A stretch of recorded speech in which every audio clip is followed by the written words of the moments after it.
Pembahasan kita pada malam hari ini akan menyingkap satu tema besar. Di manakah Allah sebelum alam semesta diciptakan? Apakah Allah berada di suatu tempat? Ataukah Allah tercipta dengan sendirinya? Dan bagaimana sebenarnya Allah menciptakan makhluknya? Serta makhluk apakah yang pertama kali diciptakan oleh Allah Subhanahu wa Ta'ala? Sahabat Pijar Studio yang dirahmati Allah Ta'ala. Pertanyaan tentang di manakah Allah sebelum alam semesta diciptakan sering muncul dalam benak manusia. Hal ini wajar sebab akal manusia terbatas namun selalu ingin mengetahui sesuatu yang gaib. Namun, perlu kita ingat bahwa perkara yang berkaitan dengan zat Allah tidak bisa diukur dengan logika akal manusia. Hanya Al-Quran dan As-Sunnah yang dapat memberikan jawaban yang benar. Dan pertanyaan ini pernah ditanyakan oleh para sahabat, bahkan tercatat dalam hadis-hadis Nabi Shallallahu Alaihi Wasallam. Sebab, meskipun para sahabat adalah generasi terbaik, mereka juga manusia yang memiliki rasa ingin tahu, dan Allah mengizinkan mereka bertanya kepada Rasul-Nya. Dalam surat Al-Insan ayat 1, Allah berfirman, "Bukankah telah datang kepada manusia satu waktu dari masa, sedang dia ketika itu belum merupakan sesuatu yang dapat disebut." Ayat ini menjelaskan bahwa pada awalnya tidak ada apa-apa yang bisa disebutkan namanya. Tidak ada arsy, tidak ada kursi, tidak ada langit, tidak ada Adam, tidak ada Hawa, tidak ada gunung, sungai, hutan, ataupun segala yang kita kenal hari ini. Semuanya belum ada.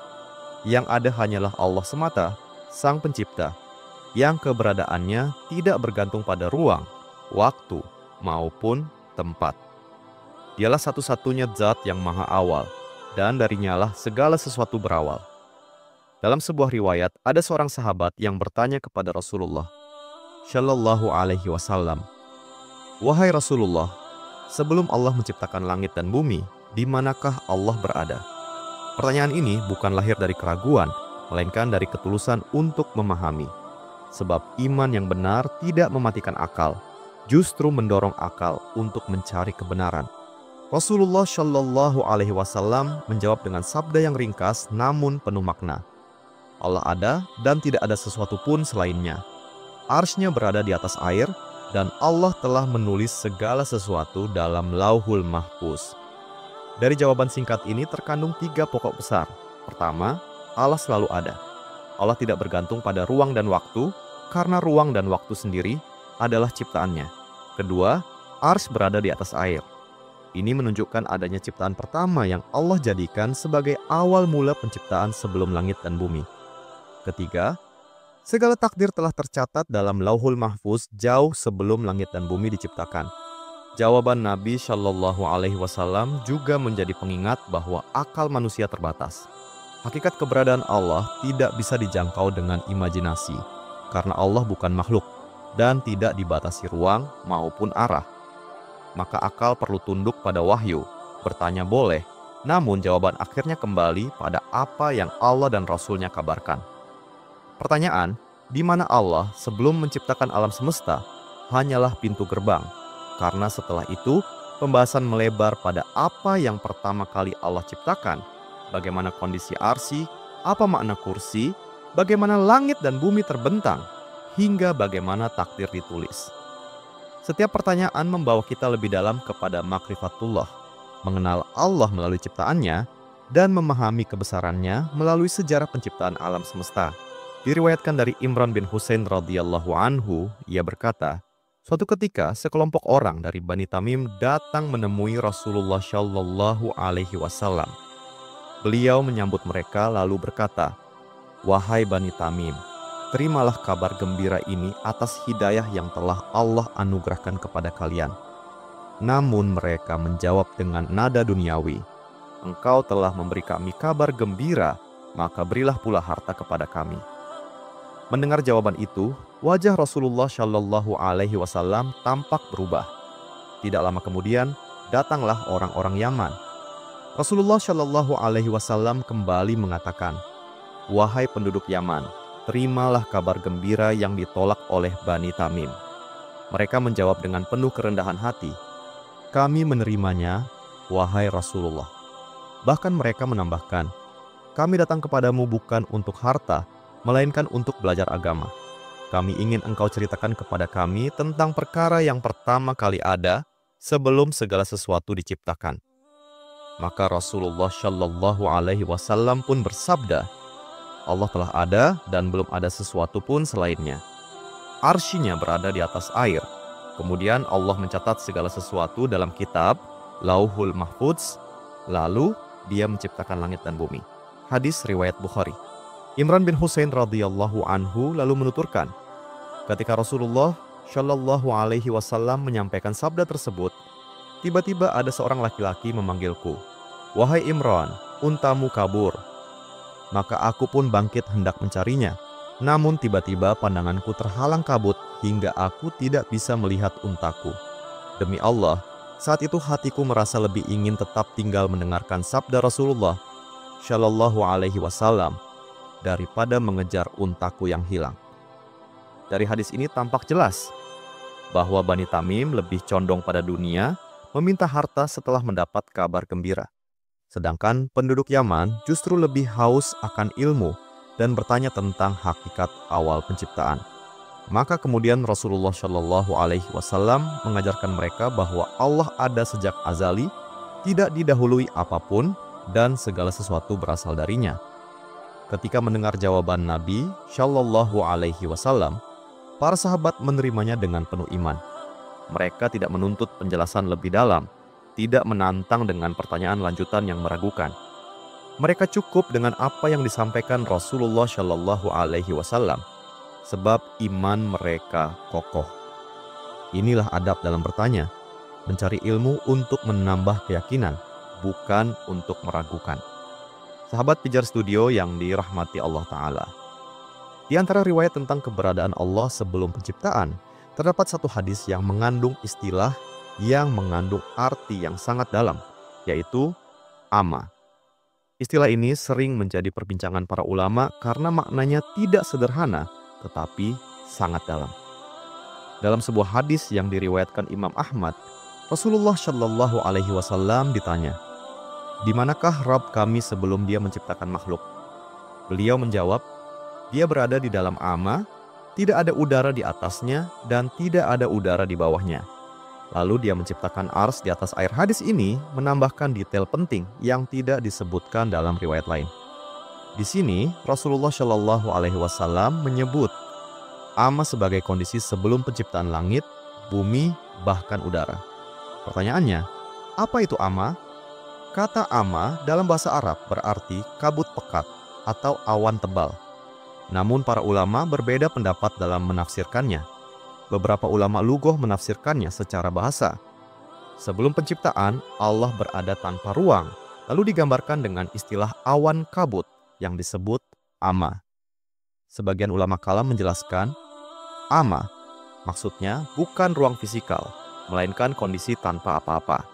Maka kalimat tidak ada udara di atas maupun di bawah menegaskan bahwa sebelum penciptaan langit dan bumi, tidak ada ruang sama sekali. Banyak ulama menekankan hadis ini harus dibaca secara majasi atau kiasan. Ama dipakai untuk memberi gambaran kepada manusia bahwa keadaan sebelum penciptaan tidak bisa dijangkau akal, sehingga digunakan kata samar atau gelap atau kabut sebagai isyarat. Maka perlu ditegaskan bahwa hadis ini tidak boleh dipahami seakan-akan Allah berada di dalam ciptaan atau butuh tempat tertentu. Sebab Allah Maha Suci dari kebutuhan. Maksudnya Allah tidak memerlukan ruang, waktu, makan, minum, tempat tinggal, pasangan, anak, dan segala sesuatu yang dibutuhkan makhluk. Allah berfirman dalam surat Ali Imran ayat 97. Sesungguhnya Allah Maha Kaya, tidak memerlukan sesuatu dari semesta alam. Maka apabila ada orang yang bertanya, di manakah Allah sebelum Allah menciptakan segala sesuatu, termasuk arsy, kursi, dan yang lainnya? Maka jawabannya adalah sebagaimana sabda Rasulullah Shallallahu Alaihi Wasallam dalam hadis yang sahih. Allah ada dan belum ada sesuatu pun selainnya. Artinya Allah Subhanahu wa Ta'ala adalah satu-satunya yang azali, tidak ada yang mendahuluinya, tidak ada yang menyertainya. Dalam sebuah riwayat lain disebutkan bahwa Allah berada di Amma, yaitu suatu keadaan gaib yang tidak dapat kita bayangkan. Di sana tidak ada udara di atasnya, tidak ada udara di bawahnya. Hanya Allah sendiri, tanpa sekutu, dan tanpa sesuatu pun yang mendampinginya. Wallahu a'lam. Imam Abu Mansur al-Baghdadi, seorang ulama Ahlus Sunnah berkata, Allah ada tanpa tempat, kemudian Allah menciptakan tempat, dan dia tetap sebagaimana adanya tanpa membutuhkan tempat. Hadis tentang Amma adalah pelajaran tauhid yang sangat dalam. Rasulullah mengajarkan bahwa Allah itu ada tanpa membutuhkan tempat, bahwa alam ini berawal dari ketiadaan, dan bahwa akal kita harus tunduk ketika berhadapan dengan perkara gaib, bahwa tidak semua bisa dijangkau logika. Rasulullah Shallallahu Alaihi Wasallam bersabda, pikirkanlah tentang ciptaan Allah dan jangan memikirkan tentang zat Allah, sebab kalian tidak akan mampu. Hadis riwayat Abu Nuaim. Setelah menyebut Amma, Rasulullah Shallallahu Alaihi Wasallam melanjutkan, lalu dia menciptakan arsy di atas air. Inilah tahap awal penciptaan besar. Allah menciptakan arsy, makhluk agung yang menjadi simbol kebesarannya. Setelah menyebut tentang Amma, Rasulullah Shallallahu Alaihi Wasallam dalam riwayatnya menjelaskan, kemudian Allah menciptakan ars di atas air. Pernyataan ini membuka babak baru dalam sejarah kosmos, dari kondisi tanpa bentuk menuju terciptanya makhluk pertama yang agung, yaitu arsy. Pertanyaannya, apa itu arsy? Arsy dalam bahasa Arab berarti singgasana atau tahta. Namun ketika disebut dalam Al-Quran dan hadis, arsy bukanlah singgasana biasa seperti milik raja dunia. Ia adalah makhluk yang sangat agung, jauh lebih besar dari langit, bumi, dan seluruh isinya. Allah berfirman, dan dialah yang menciptakan langit dan bumi dalam 6 masa, dan arsy-Nya berada di atas air, agar dia menguji siapakah di antara kamu yang lebih baik amalnya. Surat Hud ayat 7. Ayat ini menegaskan bahwa arsy telah ada sebelum penciptaan langit dan bumi. Para ulama sepakat bahwa arsy adalah makhluk terbesar yang Allah ciptakan. Dalam sebuah hadis disebutkan, dibandingkan dengan kursi, langit yang 7 hanyalah seperti cincin yang dilemparkan di padang pasir. Dan keagungan arsy di atas kursi adalah seperti padang pasir yang luas dibandingkan dengan cincin itu. Bayangkan, langit 7 yang tampak begitu luas dibandingkan bumi hanyalah seperti cincin kecil. Kursi Allah lebih besar daripada itu, dan arsy jauh lebih besar lagi. Semua ini menunjukkan betapa kecilnya alam semesta dibanding kebesaran ciptaan Allah. Lalu, mengapa disebutkan bahwa arsy berada di atas air? Para ulama menjelaskan bahwa air adalah salah satu makhluk pertama yang Allah ciptakan. Dari air inilah Allah kemudian menjadikan kehidupan. Maka disebutkan dalam Al-Quran, dan kami jadikan dari air segala sesuatu yang hidup. Surat Al-Anbiya ayat 30. Dengan menempatkan arsy di atas air, Allah memberi isyarat tentang dasar penciptaan alam. Dari airlah kehidupan, sementara di atasnya berdiri simbol kebesaran, yaitu arsy. Penyebutan arsy dalam Al-Quran dan hadis bukan untuk menggambarkan tempat duduk Allah, sebagaimana raja dunia duduk di singgasana. Ulama Ahlus Sunnah menegaskan, Allah tidak butuh tempat, Allah tidak serupa dengan makhluk. Arsy hanyalah makhluk yang menunjukkan betapa agung dan luas kekuasaan Allah. Karena itu, ketika kita membaca ayat Allah beristiwa di atas arsy, maknanya bukanlah Allah duduk atau menempel, tetapi Allah maha tinggi dan berkuasa penuh atas makhluknya. Al-Quran juga menyebut adanya malaikat khusus yang bertugas memikul arsy. Allah berfirman, dan para malaikat yang memikul arsy dan yang berada di sekelilingnya bertasbih memuji Tuhannya. Surat Al-Mu'min ayat 7. Malaikat-malaikat ini diciptakan dengan bentuk yang luar biasa besar. Dalam hadis disebutkan, jarak antara cuping telinga dan bau salah satu malaikat pemikul arsy sejauh perjalanan 700 tahun. Ini menggambarkan betapa dahsyat makhluk yang diciptakan Allah untuk melayani arsy. Setelah arsy tercipta di atas air, Allah mulai menciptakan langit, bumi, dan seluruh isinya. Dari sinilah sejarah alam semesta yang kita kenal sekarang dimulai.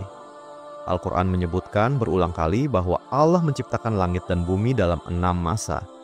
Sitati ayam. Allah berfirman, Dialah yang menciptakan langit dan bumi dalam 6 masa dan arsinya berada di atas air. Surat Hud ayat 7. Para ulama menjelaskan bahwa masa di sini bukan berarti hari seperti dalam perhitungan manusia, yaitu 24 jam.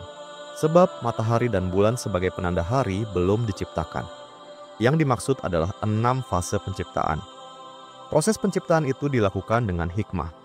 Allah bisa saja menciptakan langit dan bumi seketika, namun Allah memilih 6 fase untuk menunjukkan kekuasaannya yang terukur, serta memberi pelajaran kepada manusia tentang kesabaran, keteraturan, dan tahap demi tahap dalam berkarya. Salah satu ciptaan Allah paling agung adalah langit. Allah berfirman, kemudian Dia menuju kepada penciptaan langit, dan langit itu masih berupa asap. Lalu Dia berkata kepadanya dan kepada bumi, datanglah kamu berdua menurut perintahku dengan suka atau terpaksa. Keduanya menjawab, kami datang dengan suka hati. Surat Fusilat ayat 11. Ayat ini menggambarkan bahwa langit pada awalnya dalam bentuk dukhon, asap atau kabut kosmik. Dari kabut itulah Allah membentuk 7 lapis langit. Setiap lapisan langit memiliki fungsi, tugas, dan keindahan. Langit dunia dihiasi bintang-bintang, sementara lapisan di atasnya menjadi tempat para malaikat dan tanda kebesaran Allah yang tidak terjangkau mata manusia. Adapun bumi diciptakan dengan segala kelengkapannya, gunung sebagai pasak, laut sebagai sumber kehidupan, tanah subur, serta aneka tumbuhan dan hewan. Semuanya ditata dengan keseimbangan yang sempurna agar manusia bisa hidup di dalamnya. Allah berfirman, dan kami telah menghamparkan bumi, dan kami pancangkan di atasnya gunung-gunung, dan kami tumbuhkan di atasnya segala sesuatu menurut ukuran. Surat Al-Hijr ayat 19. Bumi tidaklah diciptakan dengan sembarangan, melainkan hasil dari perencanaan ilahi yang rapi. Setiap detail, dari udara yang kita hirup hingga air yang kita minum, semuanya adalah hasil rancangan Allah. Sebelum alam semesta terbentang sempurna, Allah telah menulis segala sesuatu di Lauhul Mahfuz. Rasulullah Shallallahu Alaihi Wasallam bersabda, Allah menulis takdir seluruh makhluk 50.000 tahun sebelum Dia menciptakan langit dan bumi. Hadis riwayat Muslim.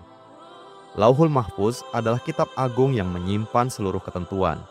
Kapan hujan turun, kapan seorang bayi lahir, kapan daun gugur, hingga kapan dunia berakhir. Tidak ada satupun yang luput dari catatan itu. Dengan adanya Lauhul Mahfuz, manusia diajarkan bahwa segala sesuatu telah ditetapkan Allah. Namun ketetapan itu tidak membuat manusia bebas dari tanggung jawab, sebab Allah memberi kita akal dan kehendak untuk memilih jalan hidup. Sahabat Pijar Studio yang dirahmati Allah Ta'ala. Penciptaan langit dan bumi bukan sekadar fenomena fisik, tetapi juga terkait dengan takdir. Langit menjadi atap dunia, bumi menjadi tempat tinggal manusia, dan Lauhul Mahfuz menjadi catatan perjalanan keduanya. Ketiganya menunjukkan bahwa alam semesta ini bukan hasil kebetulan. Ada rancangan, ada aturan, ada tujuan. Semua bergerak sesuai ketentuan Allah. Kisah tentang keberadaan Allah sebelum penciptaan, tentang Amma, tentang arsy di atas air, tentang penciptaan langit dan bumi, serta tentang Lauhul Mahfuz, bukanlah sekadar cerita sejarah kosmologi. Semua itu adalah bahan renungan yang membawa manusia semakin dekat kepada Tuhannya. Pelajaran pertama yang paling jelas adalah bahwa Allah tidak bergantung pada ruang dan waktu. Allah sudah ada sebelum segala sesuatu dan akan tetap ada setelah semua makhluk binasa. Kesadaran ini membuat hati seorang mukmin teguh. Sebab jika Allah ada sebelum segala sesuatu, maka hanya kepadanya lah kita bersandar. Tidak ada yang lebih kokoh, tidak ada yang lebih pasti, kecuali Allah yang Maha Kekal.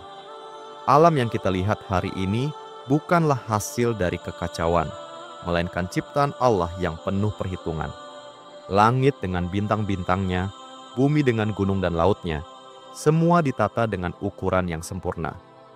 Dari sini, seorang mukmin belajar untuk tidak terjebak pada teori kebetulan. Segala sesuatu memiliki pencipta, dan pencipta itu adalah Allah Ta'ala. Dengan adanya Lauhul Mahfuz, kita memahami bahwa seluruh perjalanan hidup manusia sudah ditetapkan Allah. Tidak ada yang terjadi tanpa izinnya. Namun, ketetapan takdir tidak menghalangi usaha manusia. Justru ia menjadi pengingat bahwa usaha kita pun bagian dari takdir.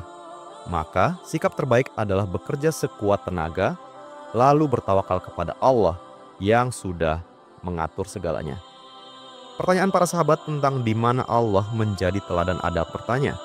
Mereka tidak bertanya untuk menantang, melainkan untuk menambah keyakinan. Di zaman sekarang, banyak orang bertanya bukan untuk mencari kebenaran, tetapi untuk membantah atau meragukan.